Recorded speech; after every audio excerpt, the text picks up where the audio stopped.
tapi ternyata Kabuki mencoba menggunakan jiwa naga. Ini permainan yang cukup berbahaya. Fokus ke arah base-nya. Kabuki mencoba untuk melakukan spray down di depan sana dan mencoba ada dua perpisahan pasukan. Fokus satu bolong bahkan diamankan dan from Pokor. Kabuki kali ini terperangkap di dalam semua Demonic Force. Mencoba mundur ke arah belakang. R7 bakal kejar, gak boleh pulang. Dan ternyata Pipin kali ini mencoba menghentikan pergerakan dari seorang Godiva. Dan one punch.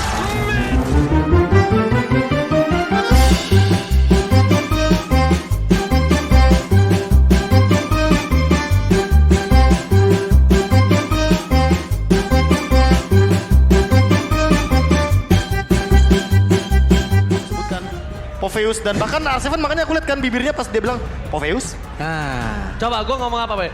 Apa? Ranger Emas gak bisa Popheus? Enggak. Apa? Minta duit. Lah, Coba lo, coba tebak mulut gue. Nggak ada. Bener. Iya, nggak ada. Hebat kan? Dia pinter loh. Kalau lu ngomong minta duit, sama. Oh, nggak ada. sekarang Oke. kita minta semua sobat Land of Dawn dari Sabang sampai Merauke untuk langsung memberikan semangat kepada kedua belah tim kita yang akan bertanding sesaat lagi. Apakah RRQ akan membalaskan 2-0 kekalahan mereka? Atau Aura akan menolak pulang membawa telur? FPL Arena, mana tepuk tangannya? Aura go to the Land of Dawn. Ini penentuan klasemen peringkat kedua ditentukan hari ini yang tentunya akan dikawal oleh Kalong Gama. KB Bolong. Ranger Yang akan bertahan untuk seminggu ke depan, siapapun itu yang akan menduduki peringkat kedua. Betul sekali karena ini adalah pertandingan terakhir untuk kita saksikan tentunya di minggu yang ke-6 penutupan hari minggu kita. Wow, ini tentunya udah menjadi minggu-minggu yang krusial. Krusial. Yes, dan benar sekali Pak Pulung, kali ini nampaknya Albert harus bertahan dengan Pakuitonya seperti kata Profesor KB.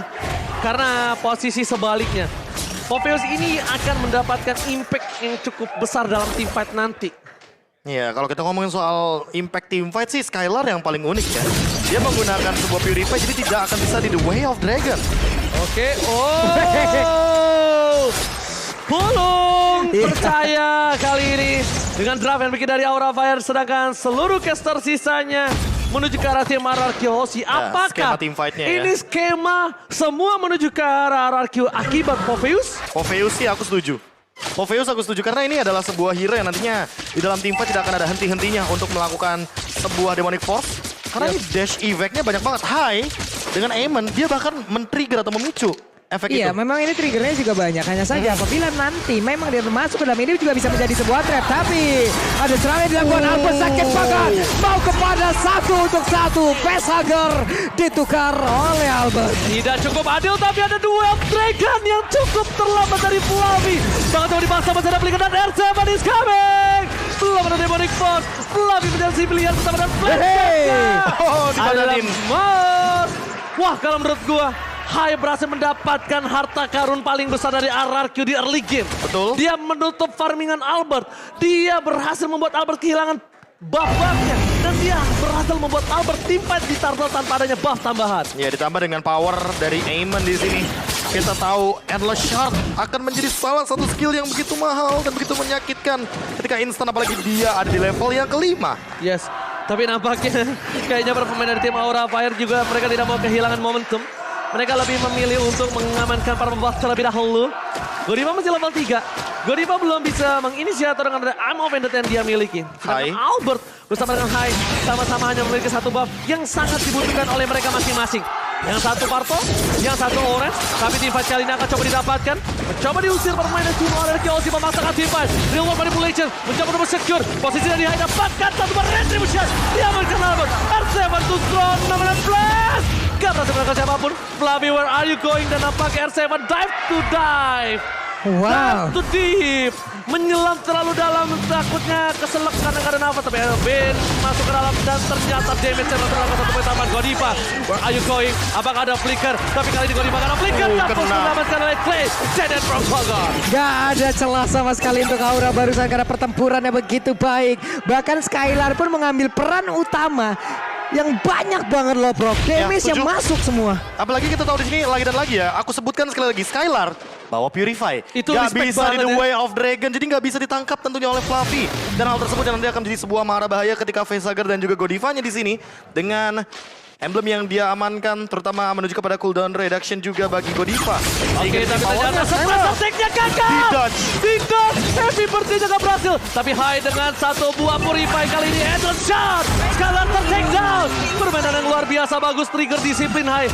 Gua harus akui sih, dari game pertama, trigger disiplin dia. Gak langsung asal mencet skill. Dia tunggu momentum.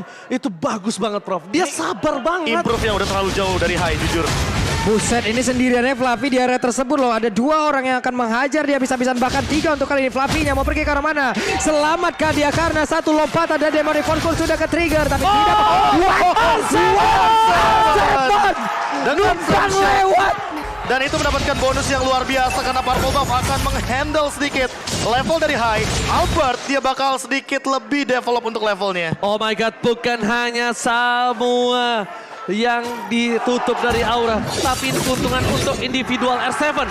Pertama level memang ditutup Profesor, tapi laningnya bakal dimenangkan R7 dengan ada satu purple buff atas seorang Fluffy. Iya, levelnya. Teamfight di dalam turtle juga, sedangkan dari seorang Eamon harus merelakan turtle yang kedua. Kalau menurut gua, kalau Dan lu ingat bakal ya. teamfight di sini, lu bakal rugi banget. Dan ingat Demonic Force itu mananya banyak banget digunakannya. Mana costnya banyak banget. Dan sekarang udah kepotong pakai Oh iya, diskon. Purple Buff. Yes. Jadi kepotong banget untuk penggunaan mana pool yang dimiliki sama seorang Morpheus. Dan untuk saat ini lihat setup Pinter turtle-nya. banget Hai-nya, lihat.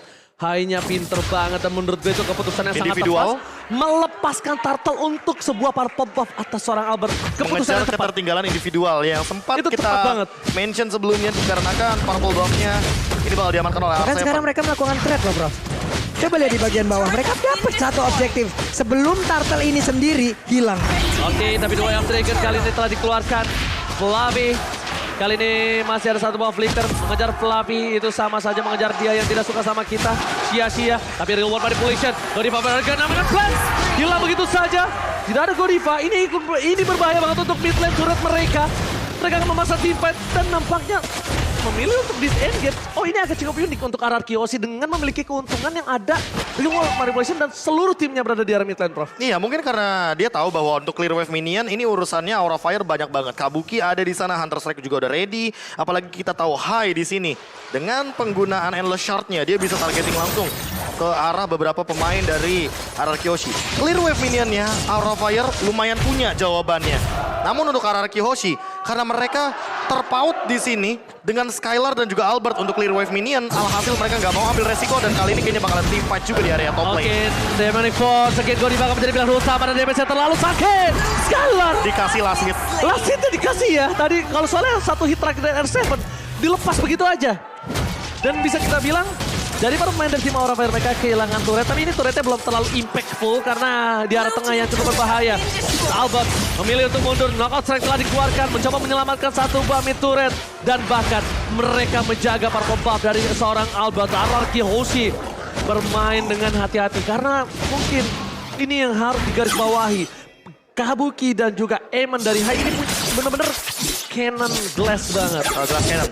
Oh, kembali. Ya di mana nantinya kalau misalkan emang udah punya item dia bakal lebih mematikan lagi ketika sudah mulai melakukan team fight, apalagi kalau misalkan power spike-nya dimaksimalkan. Let's say Endless Shard 18 stack itu udah pasti instan ke arah Albert, ke arah Skylar, apalagi kalau misalkan tidak ada Athena Shield. Oke. Tidak ada Athena Shield, itu sangat berbahaya, tapi lihat Council tadi berikan. Vivin akan ditangkap. The Wales akan tadi dikeluarkan. Clay flicker karena belakang. Real World Manipulation dan bahkan Finn still survive. Godiva mencoba untuk menutup Clay. Berhasil tapi Finn memecah belah teamfight dan planting the Wales. banget. Again, Pemecah teamfight. Fabian mundur ke arah belakang. R7 belum ikut bergabung. Dan High, satu-satunya kesempatan mereka ada di High. Kenapa? Kalau High punya stack yang cukup tinggi, dia bisa amanin Clay. Dia bisa amanin Clay karena Clay tidak punya flicker. ini sayang banget loh, emang kena masalah Kabuki. Side up yang dilakukan 16-nya, flicker ke arah kanan itu juga sangat-sangat baik sekali.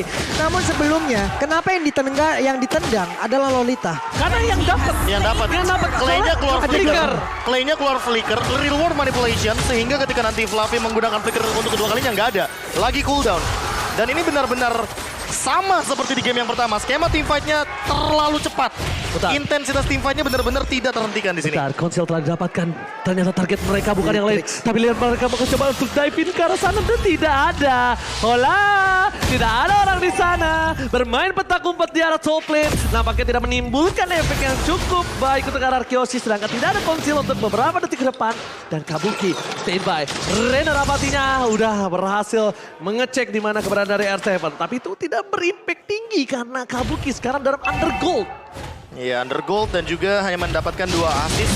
Berbanding terbalik dengan Skylar walaupun sama-sama levelnya 10 ya. Tapi untuk sekarang, ini Fluffy juga dalam ancaman sebenarnya. Karena dari tadi Demonic Force-nya selalu terpicu. Waduh. Narseven. Tadi ketemunya 1, tiba-tiba ada 3. Iya, numpang masuk doang. Itu satu langkah doang, kaki kanan doang masuknya, Pak. Kenapa? Enggak, selama nggak ada flicker jangan sih. Enggak, makanya. Dominant flash. Oh my god, Godiva. Hampir. Nggak di all in karena nggak ada flicker juga. Lot masih ada, tapi lihat dengan adanya wave ini yang di arah top lane, para pemain dari tim Arkeoshi, nampaknya mereka sadar ya, Kabuki itu kalau disamperin sendiri, yang ada dia nge-outplay. Makanya. Jadi dia benar-benar respect terhadap Kabuki, langsung ke arah 3 orang ke arah top lane, bayangin loh.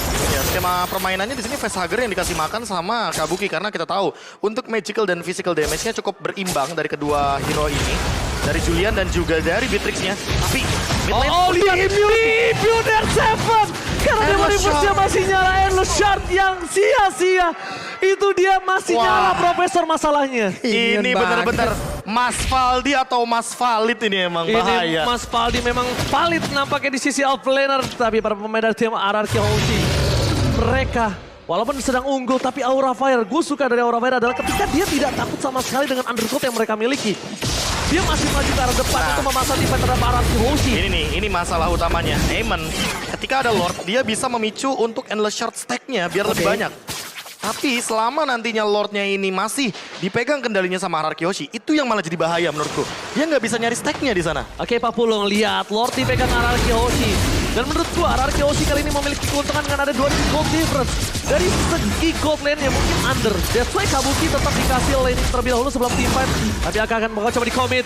The Wave akan dikeluarkan. Finn diselamatkan dan bahkan dominant flash. Counter setup. Berhasil didapatkan. Berhasil mendapatkan 3. Looking for wipe out. Tapi ternyata Kabuki mencoba menggunakan jiwa naga. Ini permainan yang cukup berbahaya. Fokus ke arah base-nya. Kabuki mencoba untuk melakukan spray down di depan sana dan mencoba ada 2 perpisahan pasukan.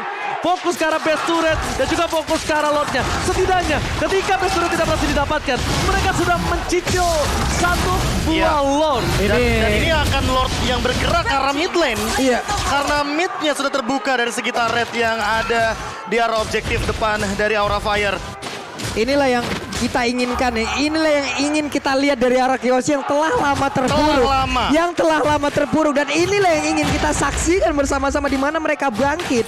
Namun untuk Aura mereka pun dalam push yang begitu mengerikan, tekanan yang begitu mengerikan. Dan ini adalah replaynya. Iya, replay by Samsung Galaxy A series ketika Numenal Blast counter setup yang sangat manis sekali.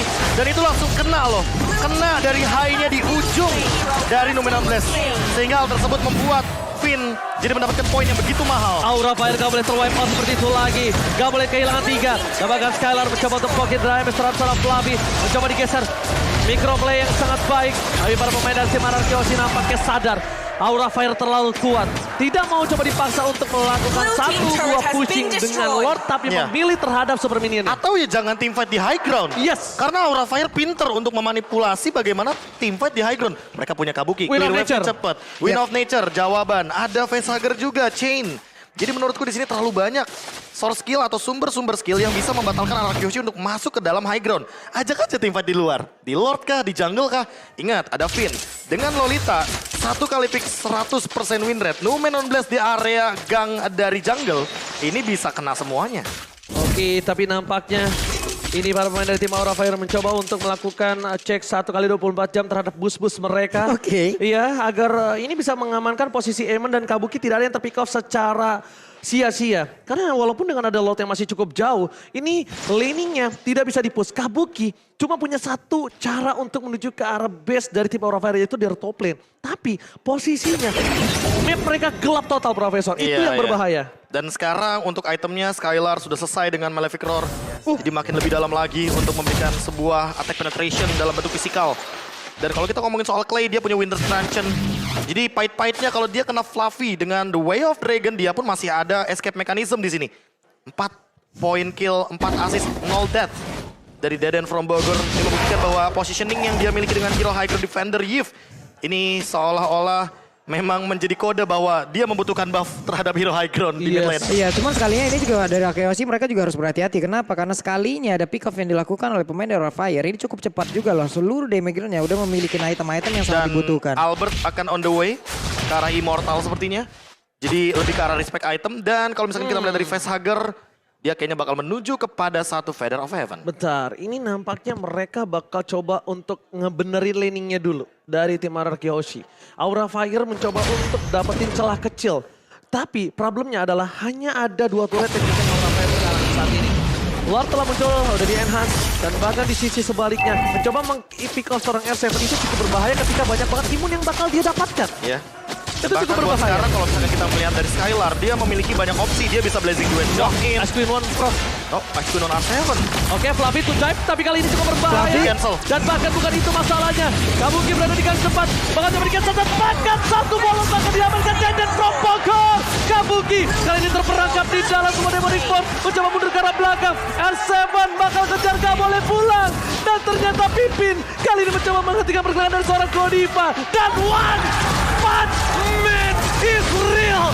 Di arah bottom lane. Satu buah pukulan ke arah dada membuat Godiva ter-knockout. Charge-nya tadi connect dilanjutkan oleh Pakito dan sekarang waktunya untuk Akeoshi bisa mendapatkan sekarang kemenangan di mana mereka semuanya komplit berlima siap untuk menabrak base-nya. Ini bencana Skylar versus Kabuki. Tepakan apakah kali ini bakal menjadi one strike boost karena Fluffy and High sudah kembali menuju ke arah lane of dawn. Kabuki hanya menjadi bonus patient. Fluffy dengan cepat berubah menjadi roket dan Wesker. Ini tandanya Kabuki mode attack yang harus berhati-hati permainan tim RRQ Hoshi yang dikeluarkan. Clay, tapi nampaknya sang raja bangun dari tidurnya kah? Dan terlihat masih lebih tersanjung mencoba menyelamatkan Eamon. Eamon gak bisa bertahan. Godiva ter-take down. Immortality, Liberus Patient belum menjadi salah satu pilihan teman. Dan ini dia raja dari skala raja bangun dari tidurnya dan berhasil membalaskan dendam mereka. Wipe out. Wow, bangkit dari tidurnya, raja dari skala raja, back on the track, memberikan permainan terbaiknya, membuat semuanya pun tercengang dengan apa yang udah mereka lakukan. Di match kali ini, di match di hari kemarin, mereka membayar 3 kekalahan sebelumnya. 2-0 untuk 2-0. Tanpa balas. Tanpa balas. Yes. Jadi kita bisa bilang fair untuk Fair, kedua fair. tim. Fair enough. Fair enough. Leg 1, Aura 2-0. Ya. Leg 2, Akeoshi 2-0. Dan ini adalah kebangkitan yang mungkin dinantikan oleh para Kingdom. Di mana RRQ Hoshi back on track setelah sempat terseok-seok di minggu yang ketiga. Minggu yang keempat masih mencari karakteristik gameplay lamanya.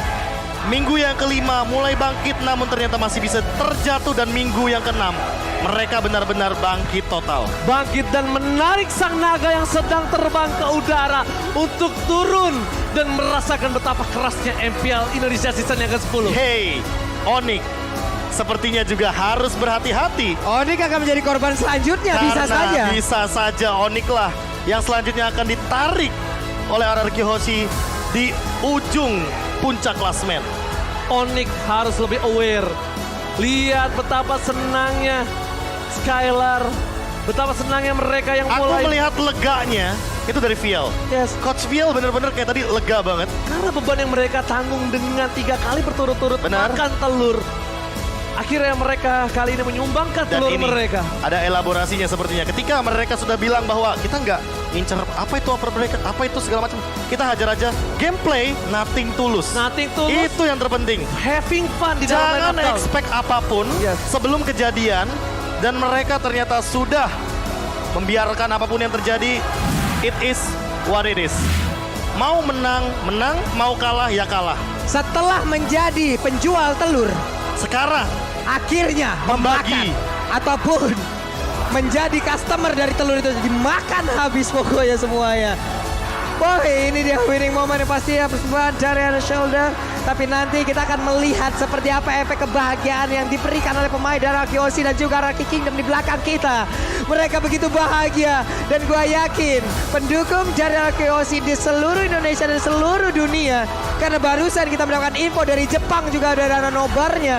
Mereka sangat-sangat berbahagia sekali. Ini dia. Senyum after kekalahan dan kita langsung lihat ke arah belakang, silakan.